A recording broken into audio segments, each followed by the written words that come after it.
तो आज इस छठे चरण में मतदान जो हो रहे हैं उसके क्या मायने हैं, इसे समझने के लिए हमारे साथ वरिष्ठ पैनल भी मौजूद है। आपका परिचय भी करा देते हैं। पवन गोयल नेता बीजेपी के, तमजीद अहमद नेता कांग्रेस के हमारे साथ जुड़ेंगे, अजीत यादव प्रवक्ता सपा के हमारे साथ जुड़ेंगे और निरंजन पोद्दार जी वरिष्ठ पत्रकार के तौर पर हमारे साथ स्टूडियो में मौजूद है। शुरुआत करूंगी निरंजन जी आपसे।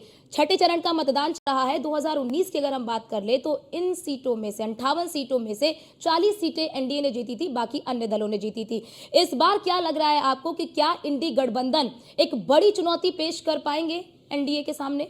देखिए अर्चना जी, जिस तरीके से मैं इस चुनाव को देख रहा हूं, चाहे आप इसको पहले चरण से ही देख करके कर लीजिए और या यूं कहें कि चुनाव से पूर्व में ही अगर मैं इस चीज को देखूं तो गठबंधन बनने को तो गठबंधन बन गया है, लेकिन वो कहीं ना कहीं आप ये समझ लीजिए एक जिसको कहते हैं रस्म अदायगी सी करता हुआ दिखाई दे रहा है। और जो चुनाव हो भी रहे हैं, और या यूं कहें कि जहां पे भारतीय जनता पार्टी को चुनौती मिल भी रही है तो वो मिल रही है लोकल स्तर पे, यानी कि कैंडिडेट के स्तर पे। यानी कि आप इसको सीधी सीधी भाषा में यूं कह सकते हैं कि एक तरफ भारतीय जनता पार्टी चुनाव लड़ रही है और दूसरी तरफ जो एनडीए गठबंधन के जो प्रत्याशी हैं, उन प्रत्याशियों के अंदर कुछ प्रत्याशी हैं जो अपने स्थानीय स्तर पर उस भारतीय जनता पार्टी के प्रत्याशी को चुनौती दे रहे हैं। पहली बात। दूसरी बात, जो आपने कहा कि 40 जैसे पिछली बार 58 में से 40 सीटें भारतीय जनता पार्टी के खाते में गई थी। निश्चित रूप से देखिए, इस बार भी भारतीय जनता पार्टी,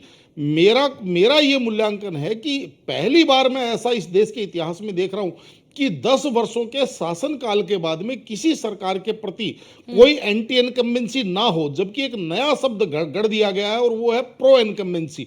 और आज की तारीख में अगर मान लीजिए गठबंधन चुनाव लड़ भी रहा है, गठबंधन चुनौती देता भी दिख रहा है, कुछ मुद्दे ऐसे भी हैं जो जनता को हो सकता है जनता को प्रभावित कर रहे हो, लेकिन उन मुद्दों का कोई प्रॉपर उनके पास रोड मैप नहीं है। और आज की तारीख में जिस तरीके से वर्तमान राजनीति जो है उसके अंदर जनता इसलिए आप सत्ता परिवर्तन नहीं करती क्योंकि देखिए जो लोग आज भारतीय जनता पार्टी को मुद्दों पे घेर रहे हैं या चुनौती दे रहे हैं, किसी ना किसी कालखंड में उन्होंने भी सरकारें चलाई हुई है। तो अब मेरा यह मानना है कि जनता इस चीज से संतुष्ट नहीं है कि भाई अगर हम सत्ता परिवर्तन करते हैं तो आप महंगाई कैसे कम करेंगे, आपके पास इसका रोड मैप क्या है? अगर आपके पास अगर ऐसा कोई जादू था तो 2004 से लेकर 2014 तक आपने क्यों नहीं लगाया था?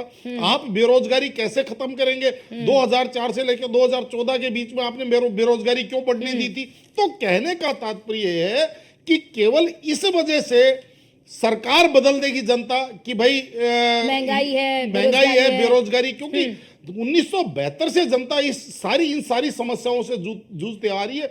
और कहीं ना कहीं जो वोट प्रतिशत डाउन रह रहा है या वोटर टर्नआउट कम हो रहा है, अर्चना जी, मेरा यह मानना है कि जनता जो सत्ता पक्ष से निराश है वो कहीं ना कहीं विपक्ष से भी उतनी ही हताश है। बिल्कुल, यानी कि साफ तौर पर निरंजन जी आप यही कह रहे हैं कि जनता के सामने एक उचित विकल्प नहीं है, इसीलिए जनता जो है कि थोड़ा सा उदास, निराश साफ तौर पर नजर आ रहा है। उदासीनता मतदाताओं में साफ तौर पर नजर आ रही है।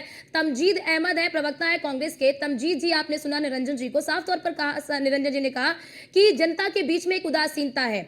आप तमाम मुद्दों पर सत्ता पक्ष को घेर रहे हैं, तो आप जनता के सामने वो रोड मैप भी तो रखिए कि अगर आप महंगाई की बात कर रहे हैं तो उसे दूर करने के लिए क्या आपके पास है, आप बेरोजगारी की बात कर रहे हैं तो उसे दूर करने के लिए आपके पास क्या रोड मैप है? तभी तो जनता भरोसा करेगी। जनता के बीच आपने हमारा घोषणा पत्र देखा होगा अर्चना जी। मुझे लगता है कि इससे बेहतरीन घोषणा पत्र, इससे बेहतरीन ब्लूप्रिंट तो कोई खींचा नहीं जा सकता। आप महंगाई की बात कर रहे हैं, महंगाई कम करने के लिए सारी योजनाएं हमने घोषणा पत्र में दिया है। बेरोजगारी करने के लिए आप बात कर रहे हैं, 30 लाख नौकरी सबसे पहले हमने भरने का वादा किया है, जो भारतीय जनता पार्टी ने जिसको खत्म करने का काम किया है। 8500 रुपए महिलाओं को देने की बात कर रहे हैं, किसानों को एमएसपी देने का वादा कर रहे हैं, किसानों की आय दुगनी करने का वादा कर रहे हैं। तो कहने का मतलब ये सारे समाधान उस घोषणा पत्र के अंदर है जो सवाल आप कर रहे हैं। अब उदासीनता की बात अगर आप मतदाता तो करें तो भारतीय जनता पार्टी ने राजनीति के अंदर एक उदासीनता पैदा की है देश के अंदर, इसमें कोई दो राय नहीं। आज भारतीय जनता पार्टी के जो कट्टर मतदाता है, जो भारतीय जनता पार्टी से अपने को वैचारिक रूप से कनेक्ट करता है, आज वो वोटर निकलने को तैयार नहीं कि भारतीय जनता पार्टी को जाके वोट दे दे। आप कहीं भी पता कर लीजिए, पूरे जितना उदासीनता भारतीय जनता पार्टी के जो कट्टर वोटर माने जाते हैं, कट्टर बूथ माने जाते हैं, वहां पे कोई खड़ा होने को तैयार नहीं है। क्या वजह है तमजीद कि जी, आज कहा भारतीय तो ये जनता जाता पार्टी है बीजेपी की ओर से, तो ये कहा जाता है कि हमने अपने वोटर को तो निकाल लिया, अब विपक्ष की भी तो नहीं जिम्मेदारी है नहीं ना कि अपने मैं बता वोटर्स रहा को हूँ, मैं निकाले। बता रहा हूँ, नहीं नहीं, अपने और पराये वोटर की बात हमारे में नहीं हो रही। मैं सीधी सी बात आप कह रहा हूँ, भारतीय जनता पार्टी का उत्तर प्रदेश के अंदर 50% से भी ज्यादा बस्ते 12 बजे तक बंद हो गए। आपको पता ही ये बात? हम्म क्योंकि कोई ना तो वोट देने आ रहा है, ना तो इनका कोई पन्ना प्रमुख नजर आ रहा है, ना तो कोई उनका बूथ अध्यक्ष नजर आ रहा है। 50% से ज्यादा जो बस्ते लगे हुए थे वो 12 बजे तक पैकअप हो गया उनका। उनको पता है भारतीय जनता पार्टी को कि 80 में से 79 सीट पर उनको करारी हार दिख रही है, और सिर्फ एक सीट है क्योटो, जहां पे बनारस को जो इन्होंने वादा किया था क्योटो बनाने का, वहां पे भीषण संघर्ष है।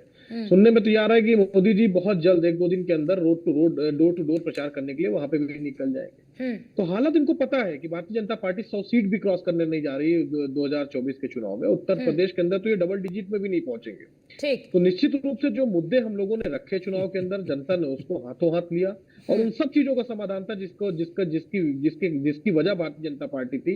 सारे परेशानियों की जो भारतीय जनता पार्टी वजह थी, उस सब का हमने अपने घोषणा पत्र के अंदर उस सब का आकलन किया, और उसमें अपना ठीक है, संकलन किया, और उसको ठीक है, जनता के सामने रखा। ठीक है, ठीक है। पवन जी भी है, नेता है बीजेपी के। पवन जी, आपने सुना तमजीद जी को, वो साफ तौर पर ये कह रहे हैं कि आप लोग सिंगल डिजिट में सिमट जाएंगे। के मुंह से बार बार उदासीनता उदासीनता उदासीनता कई बार सुना होगा। ये बिल्कुल ठीक कह रहे हैं।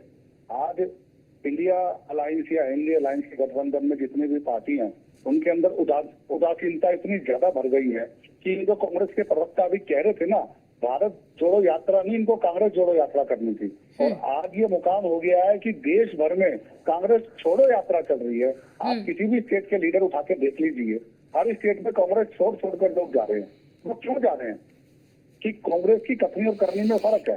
और इस चैनल के माध्यम से, मैं न्यूज 1 इंडिया के माध्यम से अर्चना जी आपके सामने इतना बढ़िया आंकड़ा और इतना बढ़िया एग्जांपल पेश करना चाहूंगा। इससे ये जो 80 में से 79 सीटें भारतीय जनता पार्टी को हरा रहे थे ना, तो भी इनके 130 साल तक गांधी परिवार के जी पवन जी, आपकी आवाज नहीं आ रही है, शायद आपने म्यूट कर लिया। तो चलिए, शायद पवन जी की आवाज बीच में म्यूट हो गई है। निरंजन जी, आपने सुना तमजीद अहमद जी को, साफ तौर पर ये कह रहे हैं कि हमने घोषणा पत्र रख दिया है।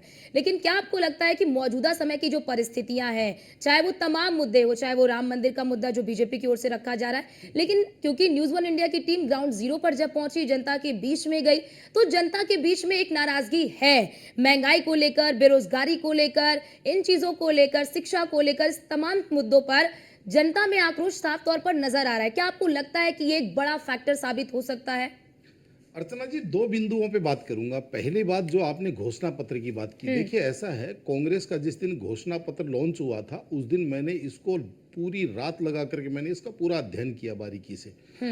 और मैं जब इस घोषणा पत्र को देख रहा था, इसके अंदर दिवा स्वप्न तो इसके अंदर थे कि हम 1 लाख रुपए डाल देंगे महिलाओं को, 1 लाख रुपए डाल देंगे युवाओं को, हम MSP की गारंटी दे देंगे 23 फसलों के ऊपर, 23 क्रॉप के ऊपर, और ये सारी की सारी चीजें उसके अंदर डाली हुई थी।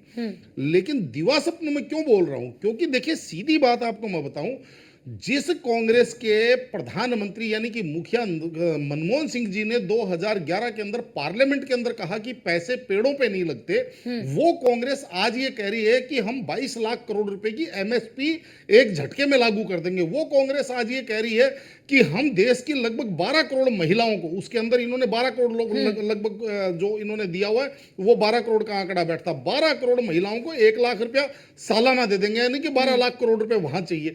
इसके अलावा जिस तरीके से युवाओं की बात करी, तो मेरे को ऐसा लगा कि जो भारत का बजट है वो लगभग 40-45 लाख करोड़ रुपए का बजट है, और इतना ही बजट इस घोषणा पत्र को पूरा करने के लिए और चाहिए। तो वो पैसे पेड़ों पे से उगेंगे क्या? पहली बात।